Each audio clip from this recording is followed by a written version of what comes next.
Hello and welcome to India's World. Donald Trump has become the presumptive Republican candidate for president in America. He has unusual policy prescriptions such as building a wall between the US and Mexico to prevent immigration and making the Mexicans pay for it. He has threatened to stop Muslims from entering the United States. He supports bringing back torture techniques like waterboarding and wants to bomb the families of terrorists. He constantly rails against China, accusing it of manipulating its currency and trade dumping. And he wants US allies to pay their share for American defense participation across the globe. Although Donald Trump still needs to win several of the remaining contests to secure the 1,237 delegates needed to be the Republican nominee, this is not expected to be an uphill task. Trump's views of an insular and inward-looking United States may be dismissed by some as largely campaign rhetoric. But what if they are more than campaign rhetoric? We are asking today what a potential Trump presidency might mean for India. To discuss this, we have with us a distinguished panel of experts. We have with us Ambassador Kanwal Sibal, one of our most distinguished diplomats. He was India's Foreign Secretary and Ambassador to Russia, France, Turkey and Egypt. Ambassador Meera Shankar, another distinguished diplomat. She was India's Ambassador to the United States. And we have with us Professor Chintamani Mahapatra. He's professor and teaches at the Center for Canadian, American and Latin American Studies at School of International Studies, Jawaharlal Nehru University. And you've also become the Pro-Vice Chancellor of Jawaharlal Nehru University. Congratulations and thank you for coming here. So I welcome all of you to this discussion. Ambassador Sibal, what would a Trump presidency mean for India? Would India have a hard time dealing with a United States under Trump, given his policy inexperience? Well, first of all, there is a big presumption there that he will become president of the United States. It's by no means certain that this will be the case. And even if he does become president and converts his rhetoric into policies, is going to be a problem for the entire world. I don't think we should look upon Trump purely in the bilateral context, because whatever he does with the rest of the world will have an impact on global stability, international relations, on India's position in the world. Therefore, I'll be worried about this man and the statement that he's been making, his mindset, his lack of restraint, his immoderation. I think it doesn't bode well. And we should not be easily pleased because he's hard on Pakistan and seems to have made one or two statements in favor of India, though he's made one or two which were not very pleasant, imitating the accent of an Indian at a call center, etc., etc. So I would say that, and finally, you know, when you become president, assuming he does, there'll be so many other institutions of the state and so many elements in policy making that what we might think might be his policies may not actually be finally his policies, and therefore even his outreach towards India and softness towards India may begin to be watered down and diluted by other regional and global considerations. Okay. Meera, assuming that, this whole discussion is presuming that in case Donald Trump becomes president of the United States, he will have some say in policy making. It's not always the establishment that will dictate policy. So under Trump, would India have to contend with the possibility of increased uncertainty over labor exports, that is IT professionals, and also what happens to our pharmaceutical industry and their exports? Well, Trump has, and again, I would agree with Ambassador Sibal that it is no means certain that he is going to be the president. As of now, all the polls show that he may not win the presidency. He has, adopted rhetoric which plays into popular fears and anxieties, and also gives the kind of false assurance that he can bring the US back to the position of uncontested supremacy that it once enjoyed. So on the trade front, his rhetoric has been protectionist, and he has basically said that the terms of trade as they are today are rigged against the United States. China manipulates this, other countries manipulate it to take advantage, and he is not going to stand for it. He's talked about bringing jobs back from countries like China, Mexico, Japan, Vietnam, India. And so obviously this may not be good for us because the US is the largest destination, single destination for our export of both goods and services. So if the US goes into protectionist mode, it would have implications for our economy as well as for the entire world. Okay. Professor Mahapatra, what is Trump's H-1B visa policy? Because I'm confused. At one point, he said he's against H-1B visas. Then he said, I'm softening my stand on H-1B visas. Then he said he would raise the minimum wage limit for H-1B visas. So Indian software companies, can they expect more pain under Trump presidency if it comes about? I think they're already having that little pain because of the Obama administration. Obama made the same kind of statement that Donald Trump is making now during the election campaign. But once he wins the election, if he wins the election, I think he'll be more pragmatic because he's not the sole person who's going to make foreign policy. Foreign policies are made for a long time. The gestation period is pretty long. So overturning the traditional foreign policy towards any country or any issue is going to be really difficult. However, the kind of statements he's making now, it has multiple meaning. His main constituency are the American voters. That is why even some of the points that you raised initially, when he's talking about building a wall across the Mexican border, basically he is appealing to those voters who are concerned about the immigration and the loss of jobs and all that. And when he's saying that Japan and South Korea should look after their own defense rather than depend on the USA, yes, there is something like that. But he's more concerned about Americans spending money to defend others. So defense burden sharing and all. So all those statements made in a very jocular fashion and sometimes very idiotic fashion are actually trying to woo certain voters. But once he becomes the president, I think it is not going to be business on the basis of his campaign, rather on the basis of the reality and the long-term interest of the US. So Mr. Sibal, it may not, will it be business as usual? So in that case, it shouldn't make any difference who becomes the president of the United States. Because from what I'm hearing, the foreign policy establishment is not a monolith. The inputs come from various places. And US foreign policy seems to be a continuum from what I hear from you and from Professor Mahapatra. In the sense that we have to compress our thoughts in a couple of minutes, and therefore you can't have a very nuanced discussion. Fact of the matter is there is a difference between the Obama presidency and the Bush presidency, and a lot of it is related to the personal vision of the two presidents, both domestic and foreign. So therefore, yes, if Donald Trump becomes president, there will be changes in orientation, in emphasis. Some mistakes will be committed, and some things may be done which we may feel are in our favor, especially in our neighborhood on the nuclear question relating to Pakistan or whatever else. So you're right there that he will put his personal imprint on the presidency, but the man who makes such unstable statements, such provocative statements, even if they are geared to win the American voters, I mean, if you had a candidate like them in India and who was making such statements with regard to our neighbors and the global situation, how would you say? I mean, people have reviled Modi. He's Modi plus 10 in terms of making all sorts of statements which actually any sensible person should not make.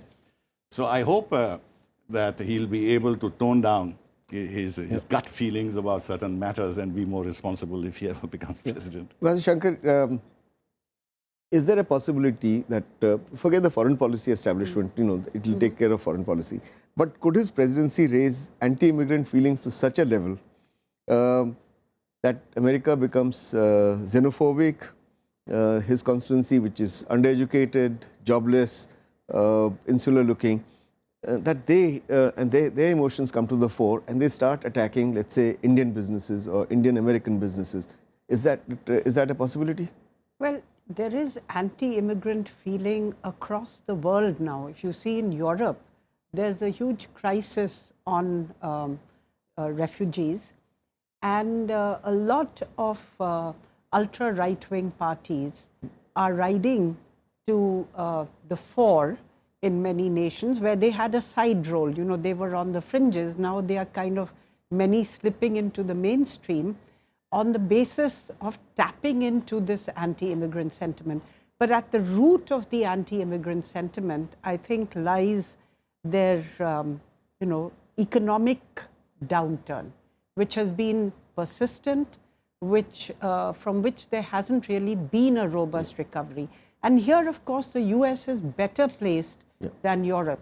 So it's possible that anti-immigrant sentiment could rise. Yeah. Though Trump himself has had to temper some of his statements. For instance, when he said, I won't allow Muslims to enter the United States.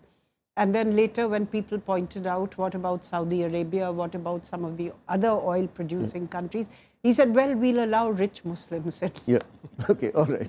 We need to take a break at this point. We'll be back again in a bit. Stay with us. Don't go away.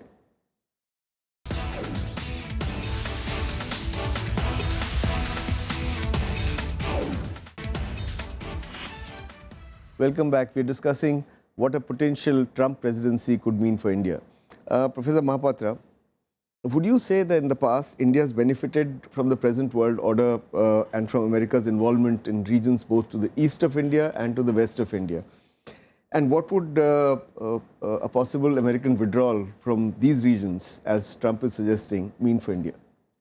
I don't think Trump would be able to withdraw Americans completely from these two regions. In fact, the oil politics is so important for the US, partly because they have become energy independent, and partly because the main allies like Japan and Europe and a main rival like China are increasingly dependent on the Middle Eastern oil. So controlling at least militarily and political security issues in the Middle East will enable the US to maintain its dominant position in world affairs. As far as Asia is concerned, there are 350,000 American troops all around Asia and Europe, and there is a large number of bases, about 700 military bases around the globe. Trump, who wants to restore the American image and continue to make America the dominant power, would not be withdrawing from these two critical regions, also because the American economic engagement with the Asia Pacific is so deep that without the American presence, even those economic vulnerabilities that they are accusing China of doing is going to increase. So it is not going to be done. Sibal, how would India's Act East policy be tested if US were to end its pivot to Asia? Because he has suggested he would end the pivot to Asia. And what would happen to securing the sea lanes in the Indian Ocean and to Southeast Asia? I mean, after all, we have a joint vision with America on Asia Pacific and the Indian Ocean. Well, a couple of things. Firstly, I don't know how serious the pivot is. If you really examine the content of the pivot, there is only a marginal increase in terms of US military presence in this area. In terms of already, I think, 55% of their naval assets and other military assets are in this naval assets, and they want to increase it to 60%. They put 6,000 soldiers or 3,000 soldiers, some number like that in Australia. Yes, they are strengthening their military alliances, but a lot of people doubt not only the military content of the pivot, but the political content of the pivot, because the United States is not ready to take up a fight with China. There is, of course, the TTP, which is the economic arm of the pivot, if you like, where one does not know whether the US Congress will ratify it or not. So I don't think that his statement that if he has said that he will move away from the pivot to Asia really has any material meaning. Because if on the one hand he makes all these anti-China statements, then he has to reconcile, on the one hand, his desire to put pressure on China, which he can't put if he's seen as withdrawing from Asia. In fact, the US will become even weaker. But as was rightly said by Mr. Mahapatra, America is too involved, got too many defense commitments, and it'll be the unraveling of the US as a global power if it withdraws from the Western Pacific. So Ambassador Meera Shankar, do you agree that if the US withdraws from this region, China would become much more aggressive in this region? For example, they withdrew from Afghanistan and Pakistan became aggressive. Wouldn't that thing same thing happen, sort of multiplied manyfold in this region to the east of India? Yes, it's a possibility, and one which clearly, we in India are uncomfortable with, because we want, a more balanced Asia, which is inclusive and which is not under the hegemonic domination of any single country. I think that's in the interest of all the countries in Asia to have a more balanced regime for the future. And clearly the US is the power which, equalizes China in this region. So if the US were to withdraw from Asia, it would have implications in terms of China's dominance of Asia, what would be there to stop it? So it wouldn't be a good development for Asia. Yeah.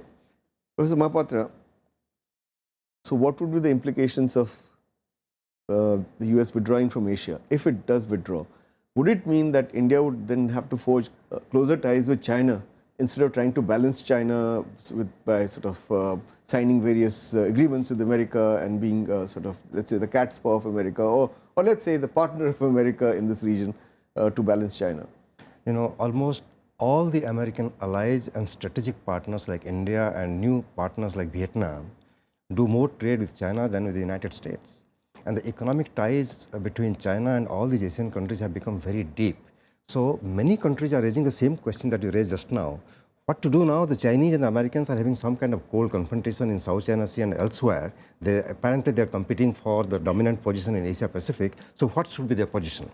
In reality, the Americans are not going to do that, partly because it is cheaper to keep the American troops in Japan and South Korea than to bring them back home there.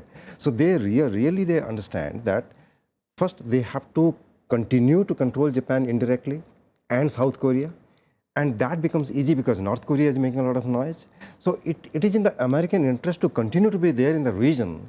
And then, in spite of the increasing economic relation with China, they want to keep the allies. Otherwise, they will be isolated from the region. That is not good for American economic interest. Okay. There's a point I like to add there. If the United States were to withdraw from Asia, then it will become merely an Atlantic power. Europe and United States together and managing the Atlantic Ocean area where there is no threat at all to anybody, and maybe countering the Russian threat because that is perceived by especially East Europeans. So if America were to do that, actually it will become a very strong regional power, because the real action and the real is in Asia, and the real challenge to American power is in Asia from China. Therefore, I can't foresee any situation where the United States will actually withdraw from this region. But one thing could happen with Trump, that is this G2 nonsense may stop, hopefully. You want to say something on this? Yeah, I would also agree that I don't see the US withdrawing from Asia. There are too many stakes that the US has, economic, political, military, strategic, in the region. And in terms of the balance, it would depend on the American, the pivot, the rebalance towards Asia. To what extent the US goes in pursuit of this would depend on the state of its economy. Clearly, Trump has said that he will not ratify the Trans-Pacific Partnership. To that extent, it won't be something adverse to India if he does that, provided it's not part of a larger protectionist policy. Because we are not within the envelope of the TPP. Yeah, absolutely. Okay, we need to take a break again at this point. We'll be back again in a bit. Stay with us. Don't go away.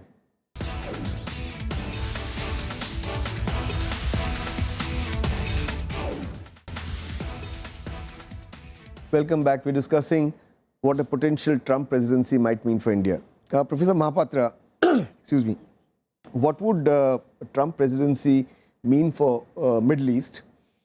And how might that impact India? Because our oil dependency is on that region. We have a huge number of people working in that area.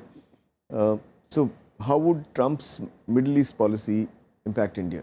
It is slightly complicated because on the one hand, Trump is saying that we have been fighting wars abroad for a long time. We have to revive the economy, create more jobs for the people rather than keep on fighting for others and spend billions of dollars. On the other hand, he's saying that he's prepared to commit American troops even in Syria to some extent. And then other people are saying, no, this is not the time to go and commit troops there. It's better to fight them from the air than on the ground. But he's making it in a way, there is a dichotomous position on the Middle East. But I think ultimately what is going to happen is they will keep political and military control over the region. And they will work on how to make America truly energy independent and not just nominally. And in the process, indirectly have a balance of relationship with the region as well with China and the allies. It's ironical that Professor Mahapatra spelled out what Trump's larger thinking is about reducing American military involvement abroad, bringing troops back home or whatever, not bringing troops back home, focusing on jobs and etc. So this is precisely what Obama's policy was. So it's a peculiar. But he's been very critical of Obama's Middle East policy about about regime change and trying to impose democracy there, and actually then getting these, he's blamed him directly for the birth of the Islamic State. So how do you see that policy changing? There again also, Obama has had a mixed kind of an approach, because if you saw his interview to the Atlantic Monthly or whatever that was, actually he criticized France and Britain for dragging the United States into the Libyan quagmire, and actually had harsh words for Cameron and for Sarkozy. So yes, at one level, the United States fighting from behind Obama's strategy might mean that actually he was fully behind this. On the other hand, he's disowned. He didn't want to get into that. So in a sense, there's a reflection of what Trump is saying, even to some extent in Obama's broad thinking. And he did cooperate finally in some half-hearted way with the Russians in Syria, etc., etc. So it's not as if the differentiation between Obama and Trump's thinking is so clear and so wide. But in the Middle East, I think one of the reasons is control of the oil of this region, on which, as we rightly said, China and other partners of the United States, including India, are dependent. So that gives them a sense of power. The other thing is they can't withdraw from the region because of the Israel factor. And of course, the whole relationship with Saudi Arabia has become so complicated. And if tomorrow the Saudi regime falls, or there's a huge turmoil in Saudi Arabia, there's no way that anybody can walk away from it. So, Mr. Shankar, on the Middle East, Trump has made contradictory statements, but one of the more interesting statements was that the US needs to focus on Islamic State and give that priority in Syria. And for this, the US should be prepared to work with Russia to achieve this objective, which drew a lot of criticism within the US. But at one level, it's a more sensible approach than falling between two stools, as the US is doing now, simultaneously putting pressure on Assad and on the Islamic State. So we don't know, of course, if this is something which Trump will implement. But none of you is telling me how it might impact India. Are you saying that he will continue with the US policies in West Asia? He would not reform those policies? No, and if he reformulates them, how would it impact India? He would take a fresh look, but he hasn't spelt out any of his policies in great detail. And when questioned, he said, I deliberately don't want to do it. I want to keep people guessing. We are already putting in place a certain strategy in this part of the world. Whether it succeeds or not is a different matter. Prime Minister has been to UAE, he's been to Saudi Arabia, he's going to Iran, and I think he's preparing the ground to go to Israel. So what we are doing is independent of what the US may or may not do. But if tomorrow, as I said, the Saudi regime crumbles, and they are being very adventurous, this is irrespective of the United States policies, then we have a problem on the ground for us, and we'll have to deal with it independently. Okay. Professor Mahapatra, let's talk about Pakistan. Trump has described Pakistan as, and I quote, probably the most dangerous country in the world. And he's even talked of India getting involved if Pakistan were to become unstable. Now, would Trump represent a change in US policy towards Pakistan? Because hadn't Obama also described Pakistan as dangerously dysfunctional? But he continued to use Pakistan as a key instrument of its policy in Afghanistan. And Pakistan remains an ally of America. For a long time, Pakistan has been a necessary evil for the United States. All of them know that Pakistan is playing double game, it's an evil, it is promoting terrorism, and it is supporting Haqqani groups and taking money from America and giving it to the Taliban. They all know it. But it is a necessary evil because so long as the American troops are there in Afghanistan, the relationship with Pakistan has to be maintained. Otherwise, those Americans can be sitting ducks as well. So Pakistan actually is a necessary evil, and no matter what kind of statement he makes, ultimately he has to deal with the Pakistanis. Okay. Do you want to say something on Pakistan, or can I ask you something else? On Pakistan, very briefly, I think he'll have a lot of resistance within the system for a variety of reasons in reshaping seriously US policy towards Pakistan. And the fact that Pakistan is a nuclear weapon state gives Pakistan means to resist the United States. Even North Korea has been able to do that. So Pakistan is in a better position because it has better linkages with the United States, and there are better lobbies that work for the Pakistanis in any case. So, but if on these issues he begins to put pressure on Pakistan, it will naturally be in our favor, and this defining partnership in combating terrorism, which we have achieved with Obama, could actually get reinforced. Okay. Mr. Shankar, would India's pragmatic and commercial relationship with the United States favor Donald Trump, because he's known as Donald the deal maker, and we have a prime minister who thinks in terms of money, who's pragmatic, who thinks in terms of deals. So would they get along very well, and maybe the relationship will be much better than it was? Well, personal equations, only influence relations on the margin. There are factors of state and interests of state. So pragmatic and deal making, Trump is good for us? His rhetoric is protectionist. Whether he is prepared to make deals is something we have to see, we are presuming. But if we go by what he has said, then that can create an adverse environment for India. Hillary has been more of a trade liberalizer. Her husband was instrumental in shaping NAFTA. And by and large, her position on trade has not been protectionist. So if it comes to trade, though the Democratic Party itself has traditionally had a more protectionist position because of the labor unions. In terms of what the candidates have said, I think Hillary certainly has a more open position on trade. Okay. So last question and a short answer, please. Would Trump's anti-Muslim rhetoric, his crusade against India's strategic rival China, his comments about Pakistan, do you think that these comments would find favor with the Indian foreign policy making establishment, saying, well, at last a guy who sort of is nasty to our enemies? There are many people in the US who may not say so, but they would like to have that kind of policy in place. And many people in India who would like that kind of outcome, although they may not be able to come forward and say openly. But would India support anti-Muslim rhetoric of the kind that Trump indulges in? Why do we need to support it? Let him say what he wants to say. All right. But we are not unhappy with it. Naturally not. Oh. Well, not anti-Muslim in a generic sense, Yeah. but relating to Pakistan's policies and the rise of the Islamic fundamentalism and terrorism and all these problems which the international community is facing.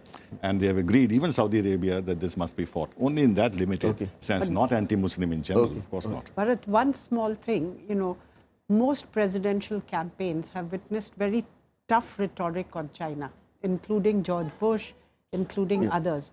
And then the reality of their economic linkages kicks in when they are in power. And you see it being tempered, and gradually the Treasury Department taking the lead in terms of handling the relationship with China. The danger for India is that having used such protectionist rhetoric and not doing much against China, the temptation to sideswipe India to demonstrate that they are doing something is very strong, because quite often for the US, this is cost-free. I agree with that. Okay, all right. But we've run out of time. Thank you for saying what you said right towards the end, because that puts things in a particular pragmatic perspective, and we should watch out for this. So I'd like to thank all of you, Professor Chintamani Mahapatra, Ambassador Meera Shankar, Ambassador Kanwal Sibal, for participating in this discussion. That's all we have for you today. We'll be back again next week as usual. Till then, goodbye, and thanks for watching India's World.